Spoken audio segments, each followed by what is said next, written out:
deservedness and absolute deterrence. Even if one person is deterred from murder, the death penalty is justified. This one murder case that is effective saves a life, stops a crime, and saves everyone's time. George Walker Bush, former 43rd President of the United States, once said, "I support the death penalty because I believe if administered swiftly and justly, capital punishment is a deterrent against future violence and will save other innocent lives." When he presents to handle it swiftly and justly, it is understood throughout the definition from Oxford language that swiftly is defined as at high speed, quickly, and justly is taken as according to what is morally right or fairly. The quote is construed in the way it is to justify how, if done correctly and the way it is intended, the death penalty can hold solid for the betterment of society's future and best interests. The utilitarian viewpoint is defined as justifying actions that are right if they are useful for the benefit of the majority, as stated by Oxford languages. More specifically, according to Internet Encyclopedia of Philosophy, a utilitarian approach sees punishment by death as justified only if the amount of punishment for murder best promotes the total happiness, pleasure, or well-being of society. The execution will be of someone who is worthy of such punishment due to their actions that they were able to control or manipulate in the place of time such crucial action had occurred. When such a criminal is taken care of by eventually being executed, they are freeing the world of negativity and the possibility of a future crime by such an individual. This in turn takes care of society and looks over it for its best interest and future benefiting as a majority. After stating this claim of not abolishing the death penalty, evidence on deterrence and retribution, which a utilitarian point of view was provided to back this up by providing statistics and claims on murder cases. Okay.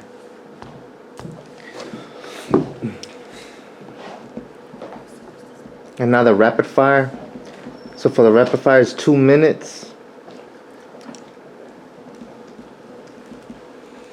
Does it start? It's a volume. It's between the first speakers. Yeah, but you're representing the first Right. speaker. Can we have 30 seconds? Preparation Oh. time. Preparation time. Okay.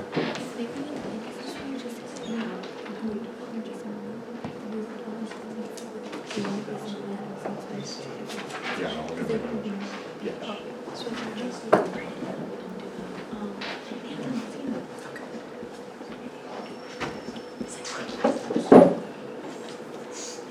All right, we're good. We're good. We can stop at 30 seconds. Oh, yeah.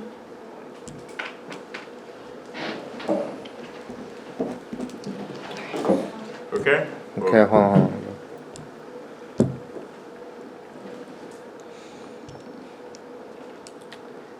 Y'all ready?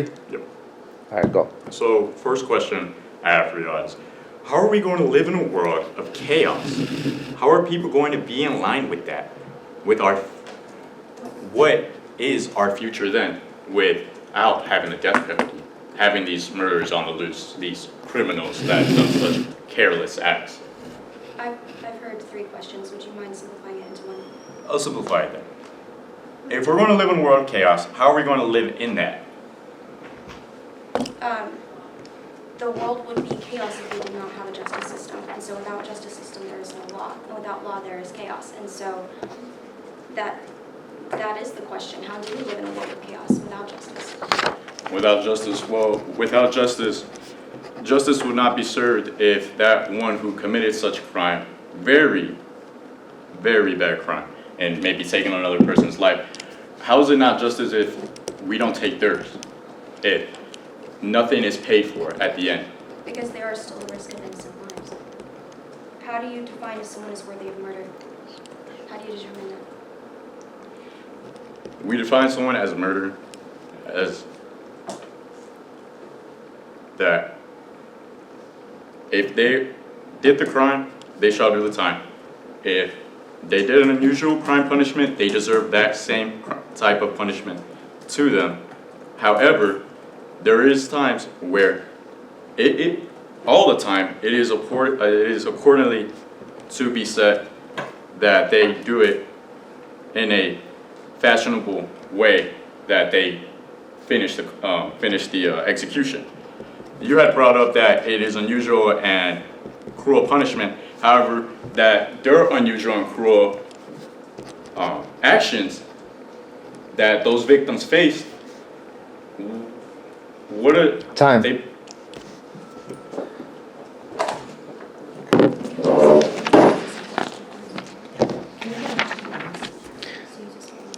Can we get prep time?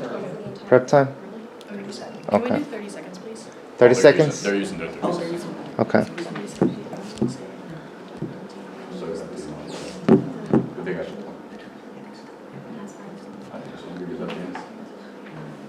Unless you want to hear.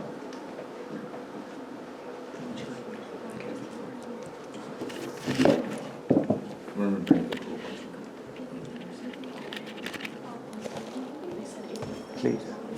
Fire.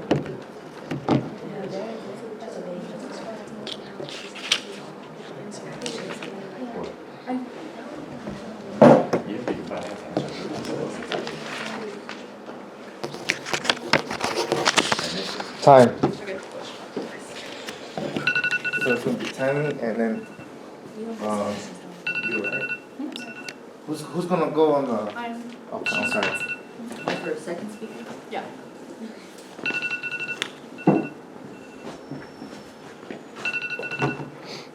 Okay.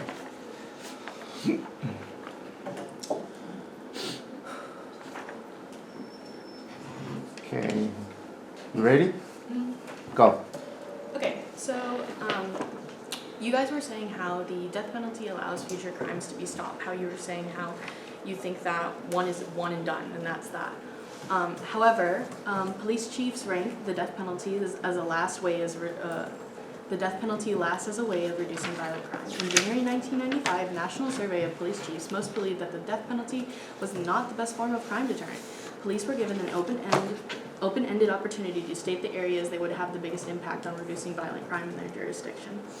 Sentencing reform, including truth in sentencing, elimination of parole and stiffer sentences, was most often cited area of reform, 33% of respondents. Other areas of emphasis included the development of family values and parenting skills, 23%, education, 15%, and more police, 13%, saying, hey, that would, decrease the risk of crime happening in general. So the death penalty was mentioned by fewer than 2% of chiefs allowed and followed 25 other areas of concern. Meaning that even police officers, the people who are the ones who are arresting people, putting people in jail, were saying, hey, maybe the death penalty is not the best way to go. Maybe we can go and strengthen family values. Maybe we can find other alternatives rather than sentencing someone to death. As well as you guys also said that 88.2% respondents do not think that the death penalty is warranted, and 9.2% is not nearly enough to justify the death penalty, as 99.2% is such a low number. The police chiefs were also asked to select their primary choices from a list of possible ways to reduce crime. The need to reduce the prevalence of drug abuse was their first priority. They also chose longer prison sentences for criminals, fewer technical legal barriers to the prosecution of criminals, more police officers on the street, and a better economy with more jobs, and reducing the number of guns over an expanded use of the death penalty is a better way to lower crime. Capital punishment ranked at a distant last, with only 1% of chiefs citing it with the primary focus for stopping violent crime, according to deathpenaltyinfo.org. Therefore stating that, just in general, once again, that the death penalty is not warranted enough. We do not think that one and done should be enough to justify. You do any crime, you can be sentenced for that. That's not okay.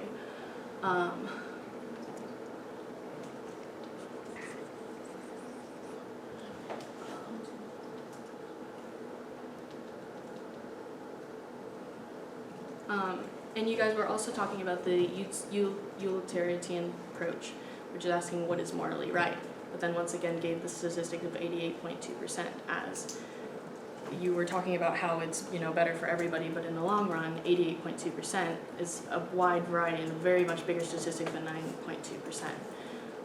If you think about it, 88.2% of people, there's about 45,000 people who go to UNT, and 88.2% would make up a very much larger number than 9.2%.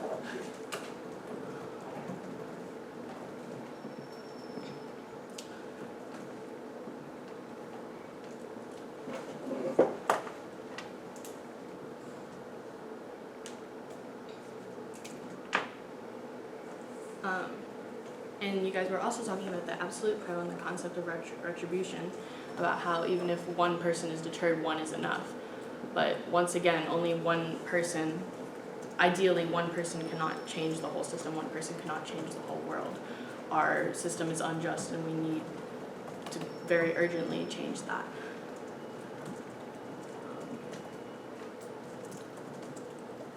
DNA testing and the scrutiny of actions by police, prosecutors, and public defenders have helped exonerate 182 people from death row since 1972, and as of December 2020, has led more than 2,700 exonerations overall since 1989.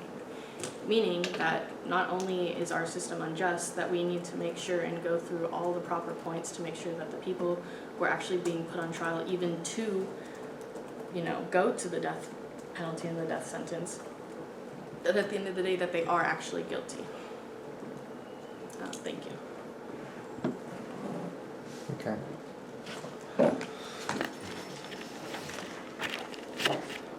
And timer, right? Okay. Let me see.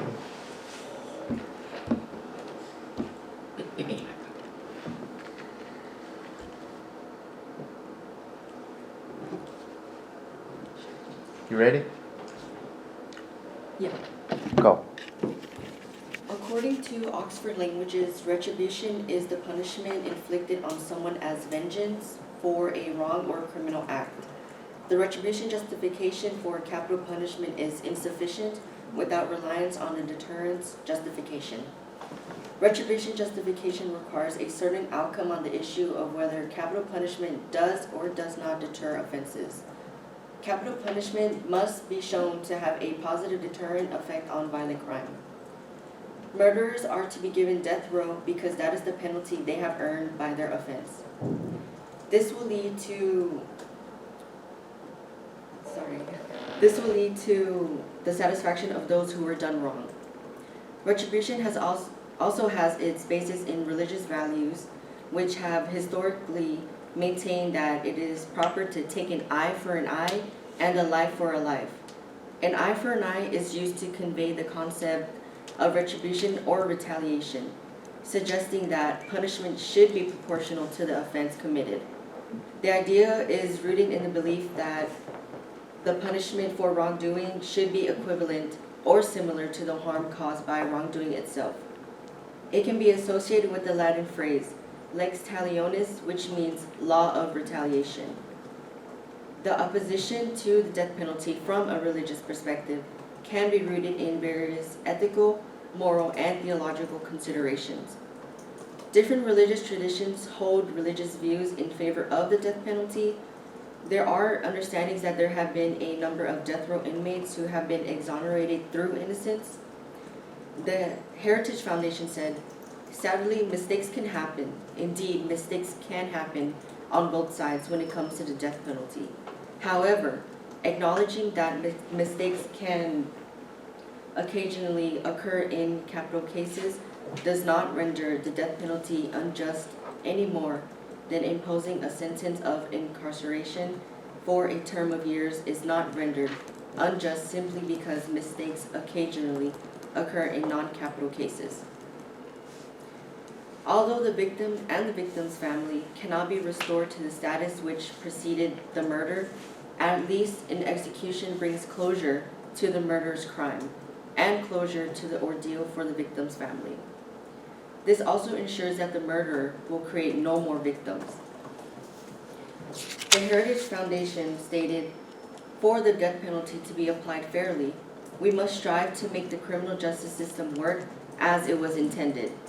As explained by justice.gov, the death penalty can only be imposed on defendants convicted of capital offenses such as murder, treason, genocide, or the killing or kidnapping of a congressman, the president, or a Supreme Court justice. Law enforcement are the first to make criminalized assumptions, making a problem with the criminal justice system and not the death penalty. For example, the Gabriel Fernandez case is one of the many reasons why people deserve the death penalty. He was an 8-year-old boy who died of abuse and torture by his mother and her boyfriend. His mother's boyfriend was sentenced to death with first-degree murder with special circumstances of torture for murdering Gabriel Fernandez.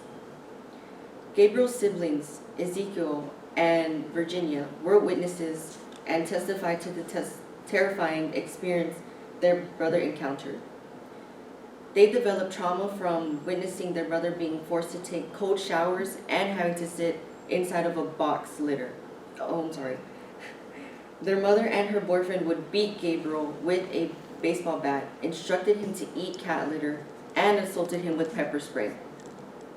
After their testimony, the Gabriel Fernandez siblings were evaluated by a physiotherapist, to which the therapist said, "I hope that they will be able to recover. I think they can, but it will be a long process. I mean, these are terrifying experiences, terrifying." By his mother and stepdad being in the system, the Fernandez siblings would be able to recover from this terrifying experience and heal from the trauma they witnessed. Overall, the death penalty serves 3 legitimate penological objectives, that being general deterrence, specific deterrence, and retribution. This is an important role in the death penalty case because it gives justice and fulfillment within those involved with victims, as well as benefiting the majority of the society. Thank you. Okay. Now, did y'all want to take a? Preparation time. Okay. First thing to do. Police use our methods or express such as politicians. The same and I made it a point over here on the questions for crossfire.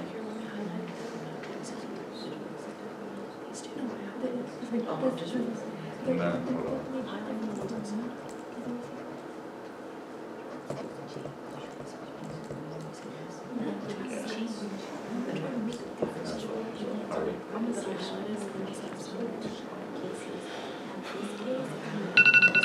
Okay, time.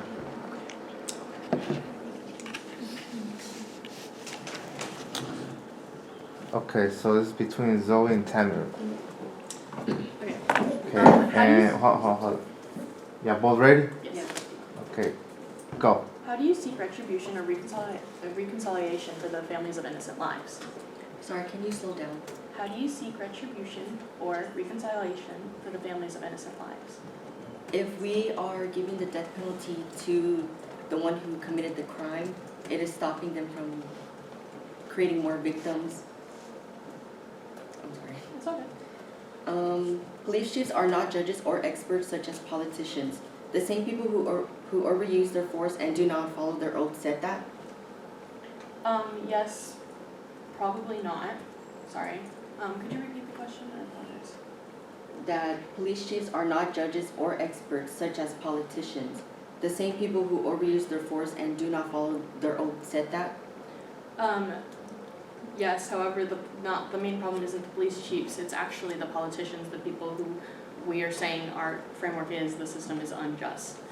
How do you save a life by taking one? The number of murders stay the same and even goes up because you're murdering another person. Your 88.2% does not mean anything if that 1% saves a life. The ultimate goal, it makes a difference. Police are the same who are the first responders that lead to the problem of racial disparity in the justice system, a topic that you guys brought up.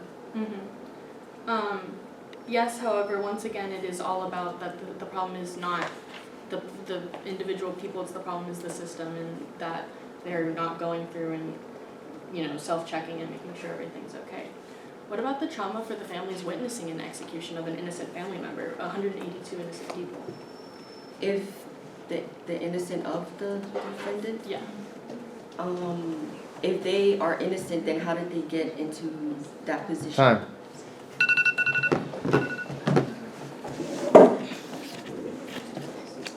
Can we take a break? Part time.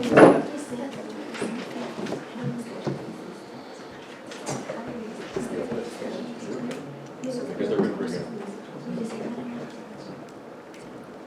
Okay, we're good. Okay.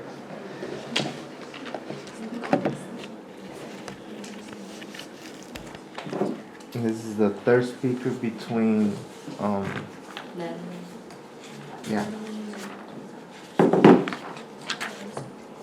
Okay. And what's that picture? Oh. So the third speaker for affirmative. Tell me, Sawyer. Yeah, okay. No, I got it. Are you ready? yes. Okay, let me see. And begin. So to start with our first point, which is the innocent lives taken. Again, according to the Death Penalty Information Center, since 1973, at least 195 people who were wrongfully convicted have been sentenced to death and exonerated. Again, that is meaning that all these people were potentially going to be killed using capital punishment. And in fact, they were innocent lives that were moments from being taken. Next source, DNA testing and scrutiny of actions by police, prosecutors, and public defenders have helped exonerate 182 people from death row since 1972, and as of December 2020, had led to more than 2,700 exonerations overall since 1989. That's from National Geographic. Again, this is showing that the amount of innocent lives that could be potentially taken by the death penalty is rather high, at least higher than I would like to see. Recently, the negative said that the 88% doesn't mean anything. This is showing that the negative team does not care about what's right for the majority, as they claimed they did earlier in their argument. The second point I'd like to make is that of the botched execution, also including the idea of cruel and unusual punishment. Take, for example, Clayton Lockett, botched lethal injection. According to the Death Penalty Information Center, after an issue involving the vein selected for his injection, Lockett had a heart attack and died 43 minutes after his injection was administered. What was intended to be a quick and painless death was instead long and grueling. At the very beginning of the debate, the negative point was made that this punishment should be administered swiftly and justly. What about when that doesn't happen? Our opponent acknowledged these mistakes and claims that the potential cruel punishment is worth the death penalty.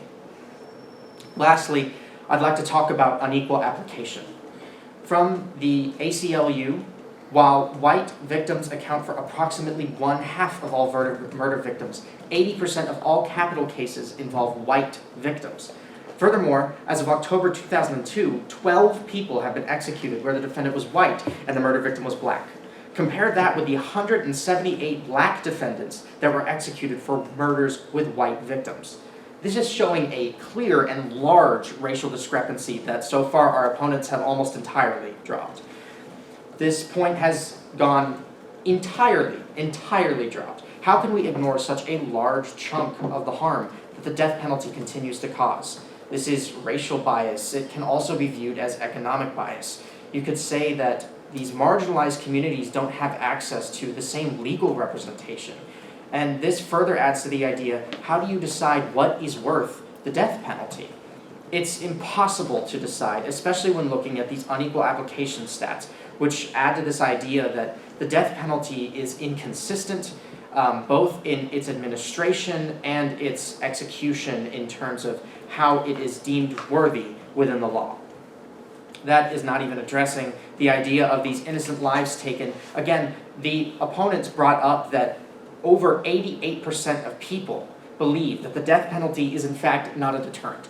How can we continue to believe that it's a system that should be into place when first responders don't even believe that it's working? Thank you. Good. Let's see.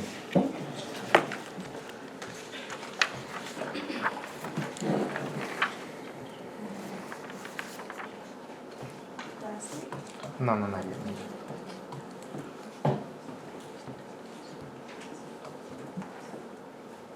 You ready? You are? Okay. Go. Okay, the affirmative team mentioned that it does not make a change, but the 1% makes a difference in our society and world. The affirmative team mentioned that it does not make a change, but the death penalty is there to create a difference. As stated by the second speaker, Tammy, retribution gives criminals who convicted a capital crime a proper punishment they deserve. For example, an individual who committed a crime such as murder, their punishment should be equally severe as to the crime they committed. Retribution also brings justice and closure to victims and their families. For instance, John Wayne Gacy is another example of why the death penalty should not be abolished. Gacy was a serial killer and a sex offender who raped, tortured, and murdered at least 33 young men. He did not show any remorse for the crime he committed. Therefore, Gacy was sentenced to death on March 13, 1980.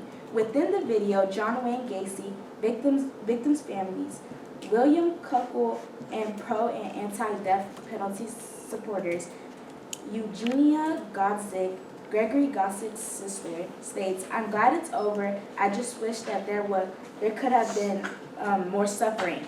This statement shows how the death penalty often provides a sense of closure for families of victims. The idea is that when you see the predatory endure the consequences of their actions, including suffering, can bring a measure of justice and relief to those affected by the crime.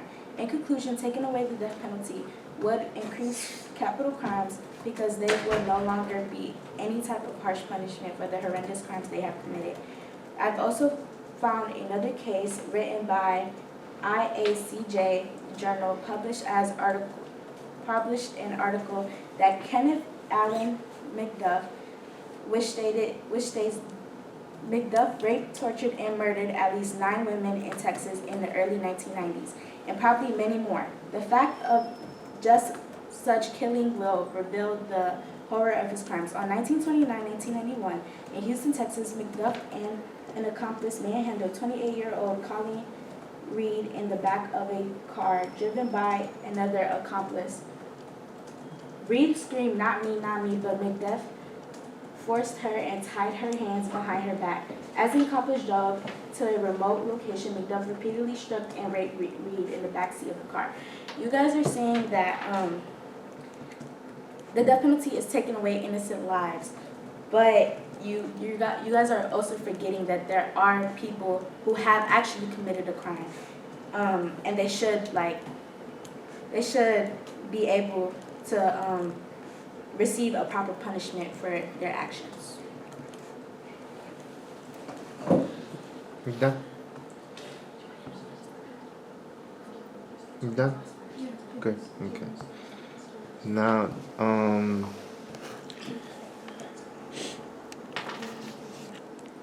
the rapid fire, but this is for all speakers, and y'all will have a total of 3 minutes, and then followed by the final, well, basically the conclusion.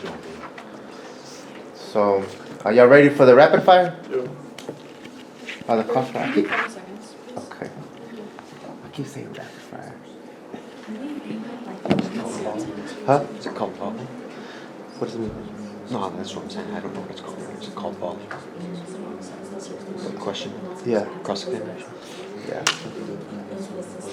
What's your name? Awesome. I'm David. Nice to meet you, David. Did you do this too? No, I'm computer science.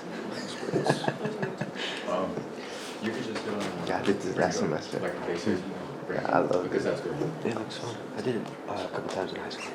For yeah, it's like good for to become an attorney. Yeah. Especially pressing. Oh, this is three minutes. Both teams ready? Yep. This is 3 minutes, right? Yes, 3 minutes, 3 whole minutes. 180 seconds.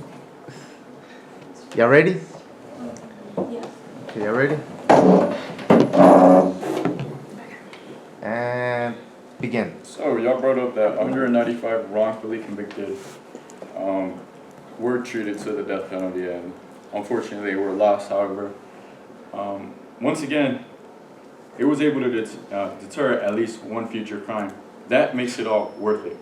While not saying that those people don't matter, however, it was for the best interest, that utilitarian approach that you said we're going away from. At least one future crime is deterred, leaving for society's best interest in preserving our future, y'all's future, everyone's future that are still here. Those who have done it for such, those who have such done cruel and unusual crimes should not be paid respect through the death process as a whole. Why should a box execution be looked at any differently if that person murdered someone so cruelly? The racial disparity has been dropped due to its being a justice law enforcement error on those first responders that are responsible for putting those cuffs on. I'm sorry, we need one question. Well, that's not a question. I'm going against all the points y'all made. Okay, this is a crossfire, so we're supposed to be asking about each Do you other. have a question? What would you like us to respond to? Here. I can answer one of your things. You were saying how 182 people, innocent lives, yeah, they're gone, but they're gone and they prevented another crime. But you guys were also saying, oh, 1% makes a difference. One person matters. So why does this not matter in this case? Why does you say one person, one person's dead, an eye for an eye, but one person is innocent is dead as well? Because it's for the betterment of society as a whole. It comes back to us as, hey, that criminal is off the streets. It can no longer harm us. You're arguing. So, we have a question. So, if the death penalty was to be abolished, how would the government be able to pay for the prisoners that should have got the death penalty? Because the U.S. is currently in debt for prisoners. It currently costs 3 times as much, more than $2 million per inmate, to carry out the death sentence than to keep an inmate in prison for 40 years. In other words, it's cheaper to lock them up and throw away the key. It's something to consider. From the former Texas Attorney General, Jim Matthew. Lock them up where? And with what money would you fund what that? money? In the jail, once In the again, jail? Okay, but how many cells are there? How are they going to provide a cell for these people, and they're going to continue to be in debt? I think that if they're able to find money to Well, do you have a properly... third source rather than... Let's put it into Where are they perspective. going to find the money for if they're still in debt for the prisoners that are currently in prison? To answer your question, the money that would go towards the death penalty would be used for other necessary items. The deathpenaltyinfo.org actually says the average salary for a new police officer is about $42,000 a year, including benefits. Thus, $2 million, which is one execution, translates into Time. approximately... That was good.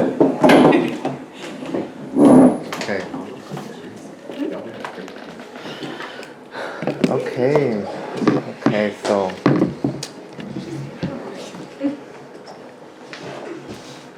now the final, which is basically a conclusion. Can we use our last prep time?